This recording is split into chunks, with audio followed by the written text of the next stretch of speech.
Welcome back to my shop. In a recent video I reviewed the Buck Tool 1 horsepower variable speed grinder.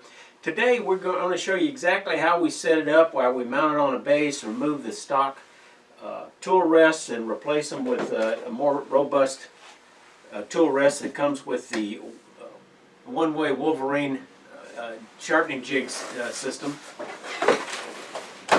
We're also going to look at replacing a wheel on a grinder. In this case, we're going to use the Buck Tool CBN wheel 180 grit.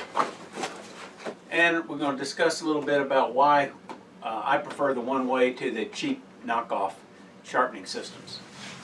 Before you start doing any of the things we're going to be doing to this grinder, be sure to unplug it. Don't just turn it off, unplug it. First thing we're going to do is we're going to remove these stock tool rests. They're okay for general purpose grinding, but they're not big enough, they're not flexible enough that you'd be going to fighting them on a for wood turning. So we take those off. Okay.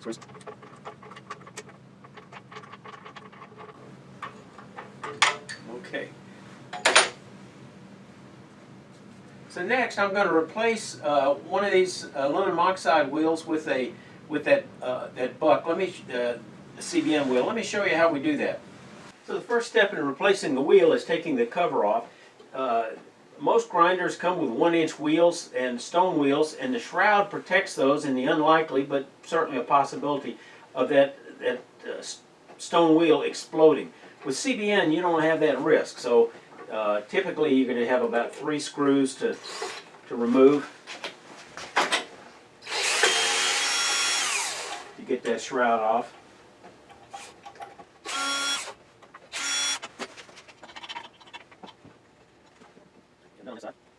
Down. And that comes off. Next thing we're going to do, we're going to finish taking off one of the parts of the base, stock base, so that comes off. Now we're ready to remove the wheel. Now keep in mind the wheels go forward.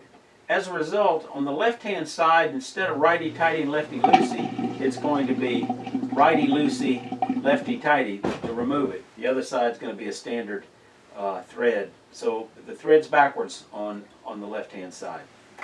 Find you a wood wedge. So after we got the cover off, we're going to wedge this wheel in place. And then we're going to get a wrench. And again, righty-tighty, lefty-loosey is for the other side, not this side. So we're going to turn this forward. Instead of tightening, that loosens it. And it just takes a little bit to take it loose.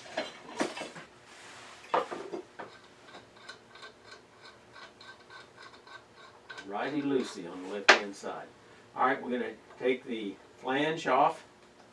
And now we just slowly remove the wheel and set it aside. Now we're going to take the CBN wheel. Before we put the replacement wheel on, let me show you a couple of details. For this particular grinder, it has a very large flange that you leave on. Other grinders might be different. This one also, the Buck tool, as I said, comes with this spacer that we really don't need for this installation. It also has a very large projection that will go against this flange. If you took this off, it would wind up rubbing on the inside shroud. So we're just going to slip that on. And there we go. This is not really needed in this case because we've got this very large shroud that has a nice diameter press up against it.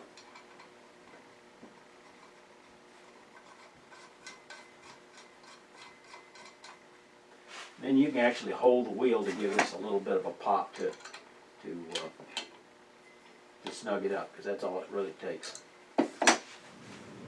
Now we've given it a spin, we know nothing rubs. Now let's just turn it on for a brief instant and quickly turn it off. Listen for any unusual sounds or vibrations. And if we don't hear any, then we're good to go. If you get some unusual vibration, then you may need to use a CBN wheel self-aligning washer set. You can get these from on the internet. I'll have a link in the show notes, or you can get them for Woodturner's Wonders. So I'm going to replace this, show you how we install these as I replace this other aluminum oxide wheel with a 600 grit wheel, which I have. So with the original large flange installed, the wheel removed, I put on my 600 grit CBN wheel and just press it up against it, and then I turn it and I find out that it rubs on this shroud. So I guess the point is every grinder and wheel is going to be slightly different. So I've got to remove this flange and I've got to remove this shroud completely and not have any of it on here. So simple problem. You just take these screws out and remove that shroud so it won't rub.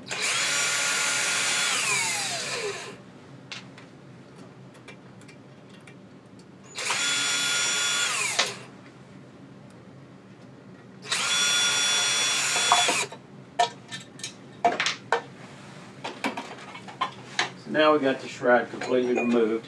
We're going to go ahead and put this flange back on here. And now we're going to slide our CBN wheel on. And with no flange no shroud to rub against, we're fine.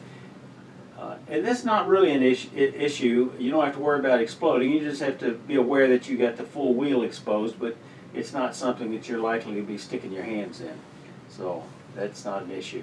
Now I want to show you how you install one of these self-aligning washer sets. It's got 3 parts. The first one is curved. Let me see if I can show you a close-up picture of that. We're going to slide that on, and it fits loosely. Then the next one mounts in there, and what this does is, because of the threads, when you tighten this your nut up against here, because of the thread alignment, you're liable to pinch it just a little bit on one side, which is going to cause just a little bit of wobble. What this does is takes out that issue by this sliding and adjustment. But you need to put a little grease on it, so we're going to do that now. So I'm just going to add just a tiny bit of multi-purpose grease. If you don't have any multi-purpose grease, heck, you can use Vaseline. It's just so that we've got a slippery sliding surface that this can adjust on. Now we put this extra hardened flat washer, put that on there, put our nut back on, and just move it just a little bit. Now we're going to hold it down.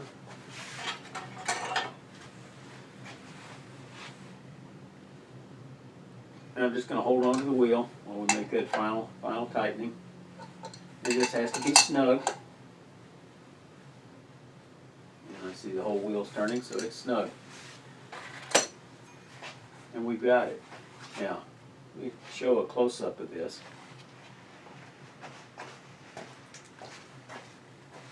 You plug this in and turn it on.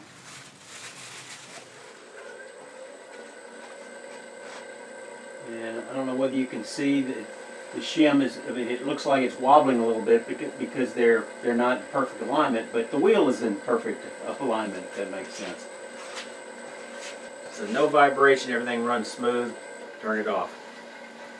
Okay, now we're going to mount this thing on a base. Even though the buck tool grinder runs very, very smoothly, there's always a tendency for some vibration or the possibility of it could move out of alignment with the jig. So I like to mount it on a separate board, or mount it to the jig base. In this case, I'm going to mount it to a separate board. It makes it easier for me to move it from one part of the shop to another, or carry the whole thing out with the sharpening jig on it to, say, a workshop.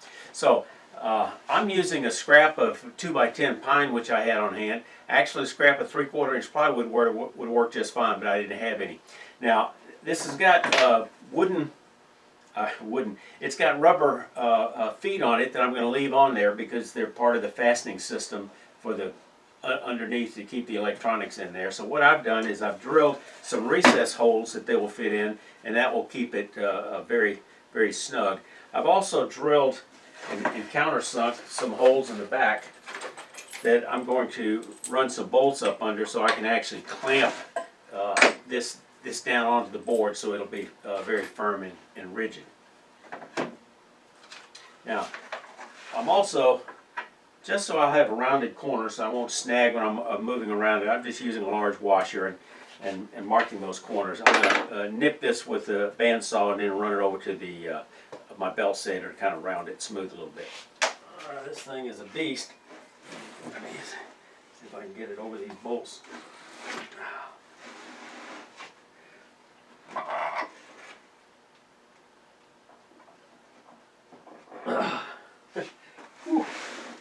Not getting any younger. Now let's install the Oneway Wolverine sharpening system. It's widely used by wood turners because it gives repeatable, consistent angles every time you sharpen, and it's the most common and popular system around. It's the one I started wood turning with. It's the one that my local woodcraft store uses in their shops, one my club uses in the shop, so it's the one you're most likely to run into. The jig comes with two bases, one for each wheel. It comes with this adjustable arm. The bases have this very nice cam lock system, which is very nice. It has a 3x5 platform, and these, of course, can be moved from one side to the other depending on the wheel. But the jig system only works if you've got this installed carefully. There's three things to keep in mind. The first one is you have to have the jig base the appropriate height from the center of the wheel, according to the Oneway instructions. Secondly, you need to have this diamond where the long arm is going to go directly in line with the wheel, centered on the wheel. So if you're replacing a wheel, replace the wheel first before you install the system. You don't want to do measure it against a 1-inch wheel and install an 1.5-inch wheel. You got to get lined up. Thirdly, you need to have the front of the base within a 1/2 inch of the front of the wheel. So you can use whatever technique you want. You can use a carpenter's square to line this up. You can use a tri-square, but take your time and get it centered. Now in this particular case, with this this grinder, typically you have to raise the grinder to get it to that appropriate height, and the appropriate height is 6 1/4 to 6 1/2 inches to the center of the wheel. So typically on a 1/2 inch or 3/4 inch grinder, you've got to raise the grinder up for that clearance for this base. Now in this particular case, with this 1 horsepower, the grinder is already sitting up pretty high. So we have to elevate the bases 3/4 of an inch, because this is exactly 7 inches to the center of the wheel. So to get it within the 6 1/4 or 6 1/2, I need to add 3/4 of an inch, which makes it real convenient when it's 3/4 of an inch to cut spacers out of 3/4 inch plywood. In order to keep it lined up, of course, you've got to have this base exactly parallel with the wheel. So you can either use scribe lines, use your carpenter square in the back to get it centered, and then draw a line and line it up. But take your time and do this right. If you're like me, sometimes you do some crazy things. You measure something very, very carefully, but then you cut the wrong board. So in that light, when you install the bases, make sure you get the left on the left side and the right on the right side. The cam lever is close to the front, and the triangle is on the inside under the wheel.